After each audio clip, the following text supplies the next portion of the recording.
Hi guys, welcome the Pakistani family तो reaction. कैसे हैं आप सब। मेरा नाम आजाद है मैं नदीम। यार भाई। बांग्लादेश पर लगा कॉटन इंपोर्ट पर बैन, सारा कॉटन ट्रांसफर हुआ भारत। देखकर हर बंगाली कंपनी पहुंची भारत। कॉटन पे बैन ठोक दिया इंडिया ने। अब भाई साहब ये सीन निकल कर तो आ रहा है कि उधर तो भाई फैक्ट्री साहब, मैक्ट्री सब कुछ बंद हो गई अब होगी। भाई बंगाल में कॉटन पर बैन ठुक चुका है भाई।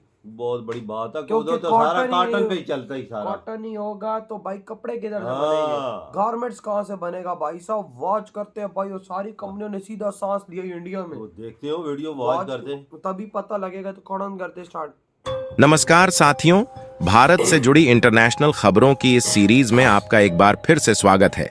कुछ इंपॉर्टेंट हाईलाइट खबरों की बात करें तो बांग्लादेश भारत के लिए दिन पर दिन हमदर्द बनता जा रहा है, क्योंकि हाल ही में खबर निकल कर आ रही है कि बांग्लादेश में इस उथल पुथल के समय चीन और अमेरिका बीच में कूदने की कोशिश कर रहे हैं।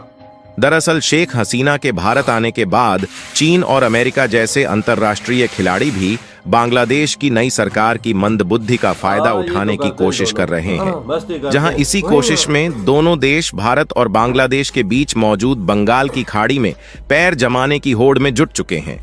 लेकिन एक तरफ जहां भारत की चिंताएं बढ़ रही हैं, वहीं दूसरी तरफ भारत के लिए एक अच्छी खबर भी आ रही है, क्योंकि बांग्लादेश में उथल पुथल के बीच वहां के टेक्सटाइल व्यापारी दूसरे देशों से कॉटन इंपोर्ट नहीं कर पा रहे हैं, जिसके कारण वैश्विक मार्केट से भारत को एक बहुत बड़ा फायदा मिलने जा रहा है।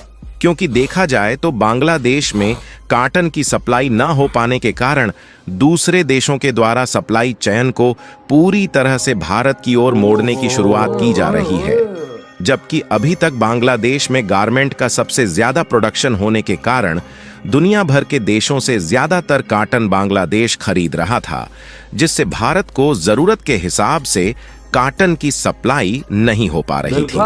आज की इस वीडियो में भारत और बांग्लादेश से जुड़ी कुछ ऐसी इंटरनेशनल खबरों को बताने वाले हैं जो कि भारत के नजरिए से बेहद ही इंपॉर्टेंट है। लेकिन आगे बढ़ने से पहले इस वीडियो को लाइक करके चैनल को सब्सक्राइब जरूर कर लीजिए, क्योंकि आपके लिए यह 1 सेकंड का काम है, लेकिन इससे हमारी काफी बड़ी मदद होती है।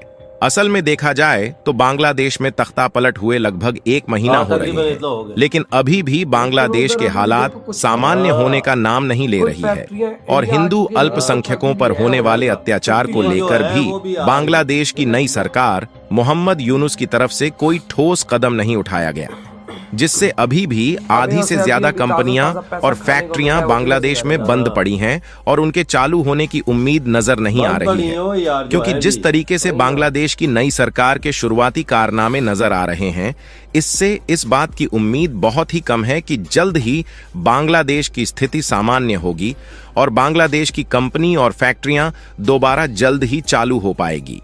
लेकिन आपको बता दें कि बांग्लादेश के इन हालातों का असर केवल भारत पर ही नहीं पड़ रहा है, बल्कि दुनिया भर के कई अन्य देशों पर भी देखने को मिल रहा है, जो कि अपने कई कारोबार बांग्लादेश के बलबूते ही चला रहे थे।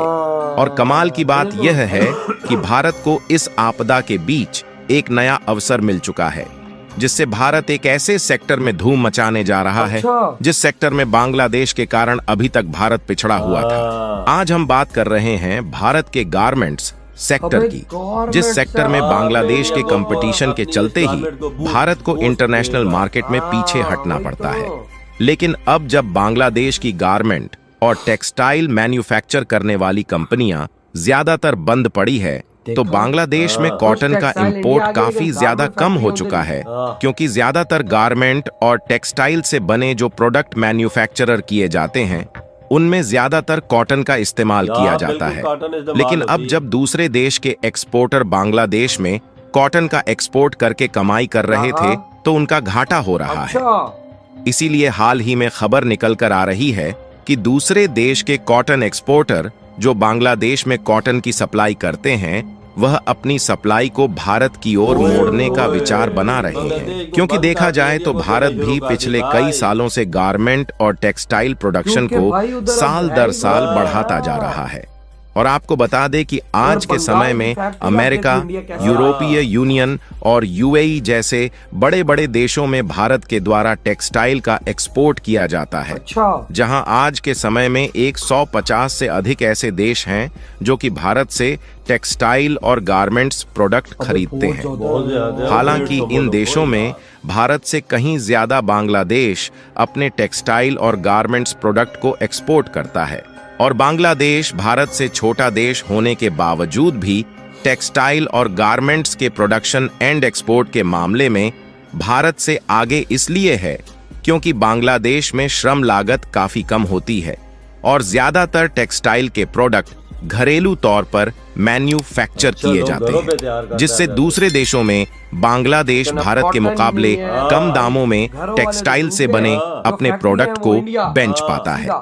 इसलिए बांग्लादेशी मैन्युफैक्चरर के कारण वैश्विक मार्केट में भारत को एक बहुत बड़े कंपटीशन का सामना करना पड़ता है।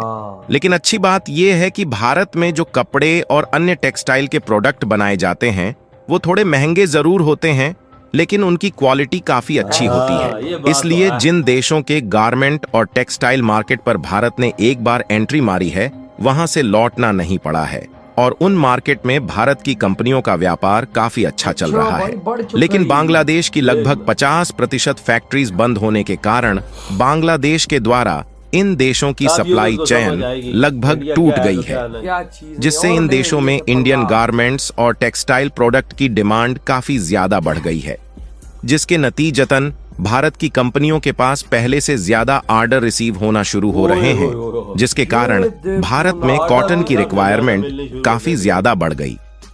और यदि ऐसे समय में जिस तरीके से कॉटन एक्सपोर्ट करने वाले देशों का झुकाव भारत की ओर दिख रहा है, अगर उनके द्वारा भारत में कॉटन की सप्लाई बढ़ा दी जाती है तो भारत को दुनिया भर के मार्केट में टेक्सटाइल इंडस्ट्री में धूम मचाने से कोई भी देश नहीं रोक पाएगा। फिलहाल ऐसा बिल्कुल भी नहीं है कि भारत में कॉटन का प्रोडक्शन नहीं होता, बल्कि कॉटन प्रोडक्शन के मामले में भारत का स्थान दूसरे नंबर पर है। लेकिन सच तो यह है कि भारत में इतनी ज्यादा टेक्सटाइल और गारमेंट मैन्युफैक्चरर किए जाते हैं कि यह सभी कॉटन कंज्यूम हो जाते हैं और हमें इसके लिए कुछ हद तक दूसरे देशों पर डिपेंड रहना पड़ता है। फिलहाल यह तो भारत के लिए काफी अच्छी खबर है कि बांग्लादेश में चल रही उथल पुथल के कारण हमारी टेक्सटाइल इंडस्ट्री दुनिया भर के मार्केट में अपना दबदबा बनाने जा रही है।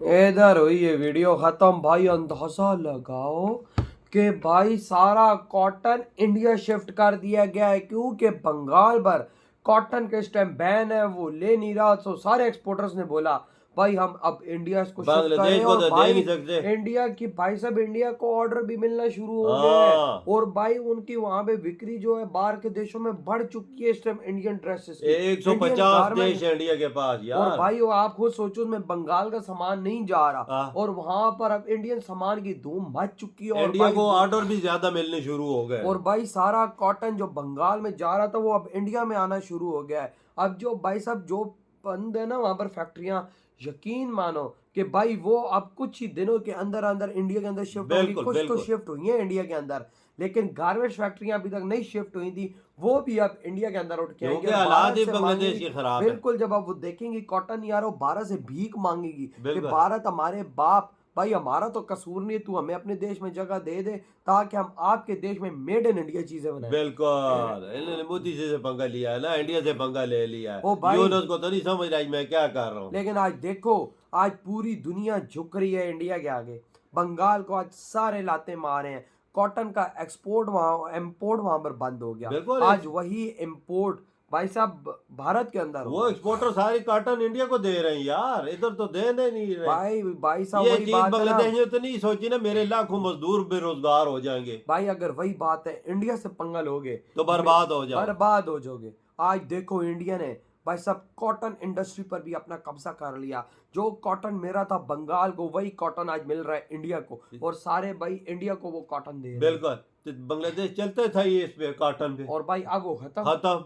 बिल्कुल भूखमरी शुरू अब उधर। वहां पर क्या होगा, भारत ने उनका भाई तेल बंद कर दिया, भारत ने उनका आलू बंद कर दिए, प्याज, सारी चीजें फिलहाल बंद की बिजली हैं। बंद कर दिया, बिजली इलेक्ट्रिसिटी फिलहाल बंद है। कर दी, भाई साहब बंगाल तो डूब गया है। बिल्कुल खत्म हो गई इंडिया भैया। ने बंगाल की क्या क्या ले ली और आज जो खबर ये निकल कर आई है, यकीन मानो समझो कि इसके बाद बंगाल का जीना मरना खत्म। खत्म वजाद। और वही अब सारी जो फैक्ट्रियां इंडिया में आएंगी, इंडियन फैक्ट्रीज को आधी तो आ गई है ना, आधी तो आई हैं। और जो भाई 50% है वो भी आती, उन्होंने उनके पास भी तो कुछ नहीं है, वो भी इधर ही आएंगी ना, जाहिर बात उनको इंडिया ही नजर आ रहा बिल्कुल। है। और जो इंडियन कंपनी को बूस्ट मिला है वो अलग। आह, तो यार आपकी क्या थॉट है, इतनी बड़ी भारत की अचीवमेंट पर इतनी बड़ा तुम तो करते